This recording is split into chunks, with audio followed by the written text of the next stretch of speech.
हमारा next chapter है रासायनिक अभिक्रियाएं और उसका समीकरण। तो रासायनिक अभिक्रिया क्या होती हैं? सबसे पहले तो ये देखते हैं, जितने भी परिवर्तन होते हैं एक चीज से दूसरी चीज में बदलते हैं उसको क्या बोलते हैं हम? रासायनिक समीकरण।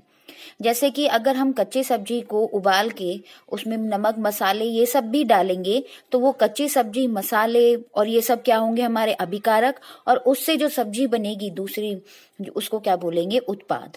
या अगर हम दूध में बीछन लगा के उसमें रिएक्शन करवाएंगे तो वो अभिकारक होगा दूध, और जब वो दही बन जाएगी तो क्या बन जाएगा? उत्पाद बन जाएगा। तो रासायनिक अभिक्रिया क्या होती है? रासायनिक अभिक्रिया जो भी हमारे दिनचर्या में जो चीज भी रिएक्शंस हो रही है, कुछ भी हो रहा हो, चाहे आपका लोहे में जंग लग रहा हो, ये सारी क्या है? हमारी रासायनिक अभिक्रियाएं। तो परिवर्तन जो होता है वो किसकी वजह से होता है? रासायनिक अभिक्रियाओं की वजह से होता है। तो परिवर्तन दो प्रकार के होते हैं, पहला होता है भौतिक परिवर्तन और दूसरा होता है रासायनिक परिवर्तन। भौतिक परिवर्तन जो अपने मूल रूप में वापस आ जाए उसको क्या बोलते हैं? भौतिक परिवर्तन। और जो नहीं आते हैं अपने मूल रूप में वापस, वो क्या होते हैं? रासायनिक अभिक्रिया परिवर्तन। भौतिक परिवर्तन में क्या होता है? जैसे कि मान लो कि आप आलू है, आलू को काटोगे, या पेज है, पेज को फाड़ोगे तो वो क्या रहेगा? सेम ही तो रहेगा। पेपर तो पेपर ही है ना? या आलू तो आलू ही है, तो वो क्या हो जाएगा? हमारा भौतिक परिवर्तन। पर रासायनिक परिवर्तन में अगर दूध में बीछन लगाने के बाद दही में बदल जाता है तो वो क्या वापस दूध बन जाएगा? नहीं बनेगा। तो क्या वो रासायनिक परिवर्तन कहलाता है। अब आता है रासायनिक समीकरण। जो हमारे हम जो भी चीज यूज कर रहे हैं, मिला रहे हैं, चाहे वो दूध में हम थोड़ा सा दही मिला रहे हो तो वो सारे क्या है? हमारे अभिकारक है। और जो मिलता है हमें, जैसे दही मिली है तो वो क्या हो जाएगी? हमारे उत्पाद हो जाएंगे, प्रोडक्ट, इसको हम इंग्लिश में बोलते हैं। तो एक पदार्थ जिसमें रासायनिक परिवर्तन हो उसे अभिकारक होता है, मतलब इसमें तो रासायनिक परिवर्तन हो रहा है, और जो उस रासायनिक परिवर्तन से हमें जो चीज मिलती है उसको हम बोलते हैं उत्पाद। ठीक है। उसके बाद आता है हमारा एग्जाम्पल, जैसे कि हमारे पास एक मैग्नीशियम है और ऑक्सीजन है, ये क्या है? हमारे अभिकारक है, और दोनों को मिलाने के बाद जो हमारे पास आया है वो क्या है? मैग्नीशियम ऑक्साइड, जिसको हम बोलते हैं उत्पाद। तो ये दो एग्जाम्पल्स हैं, और भी एग्जाम्पल्स हो सकते हैं, आप उनको याद कर सकते हैं। उसके बाद हमारा जो इम्पोर्टेंट पॉइंट है वो क्या है? संतुलित रासायनिक समीकरण।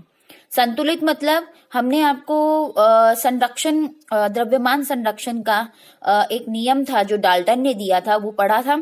उसके अंदर क्या था कि ना तो द्रव्यमान बनता है ना ही घटता है, वो एक समान रहता है, चाहे वो अभिकारक में हो चाहे वो उत्पादन में हो।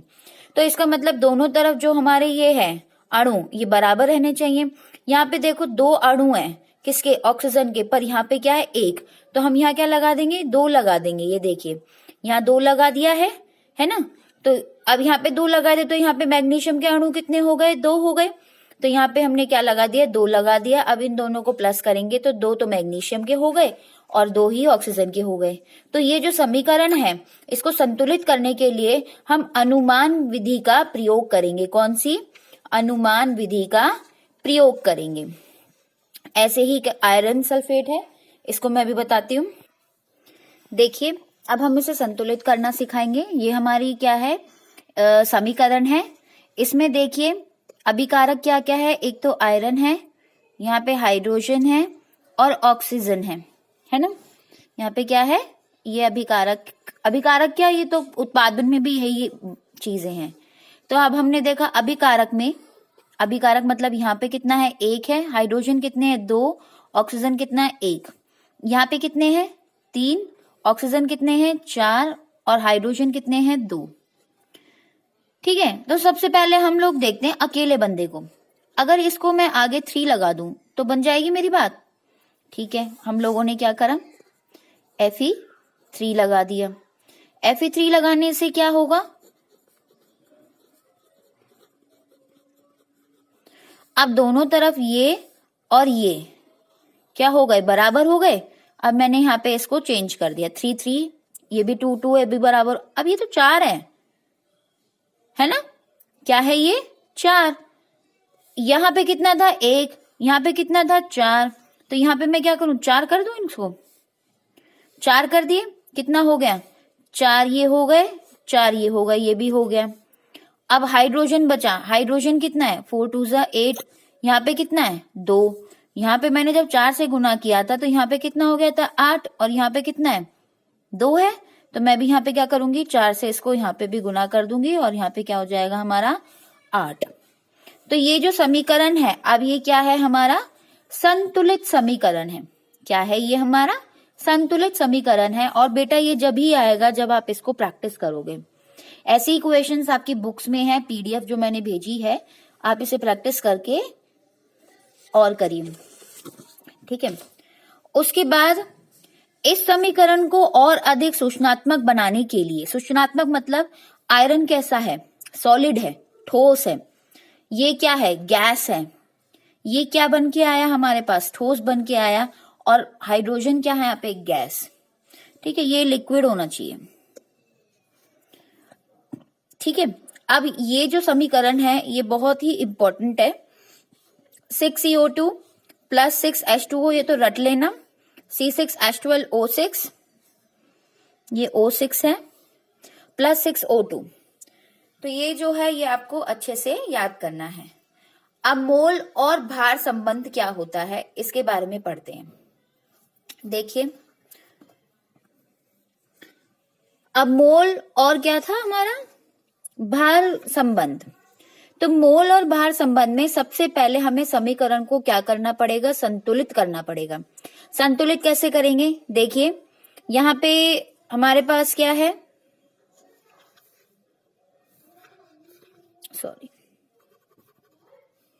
हाँ जी, यहाँ पे कितने 6 हैं हाइड्रोजन, यहाँ पे कितने हैं 2, तो मैं यहाँ पे 2 लगा दूं, 2 3 जा 6, तो ये हो गया हमारा संतुलित हो गया, ठीक है।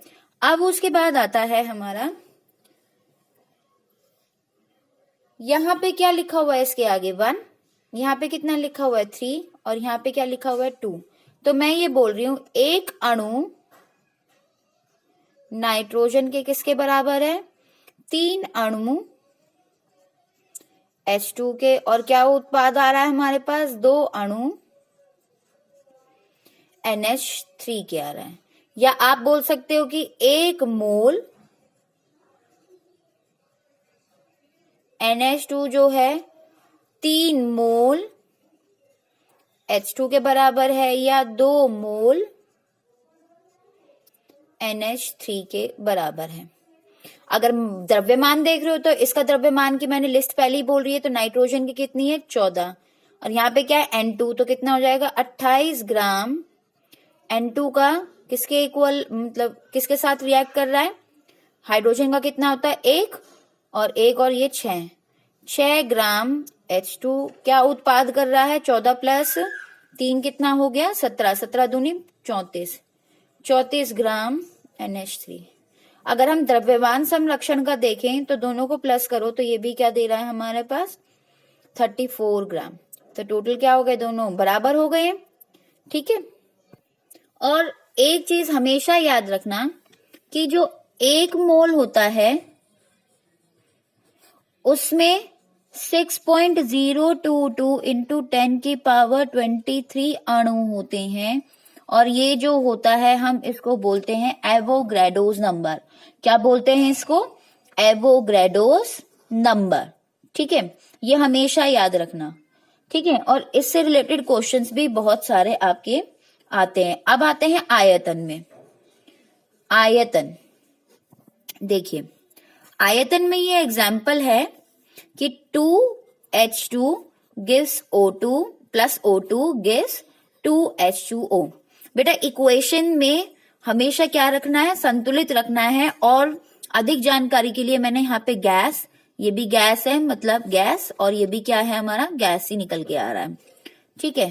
तो यहाँ पे मैं 2 बोल रही हूं कि 2 आयतन, क्योंकि आयतन हम वॉल्यूम के बारे में बात कर रहे हैं, 2 आयतन, एक आयतन ऑक्सीजन से मिलकर 2 आयतन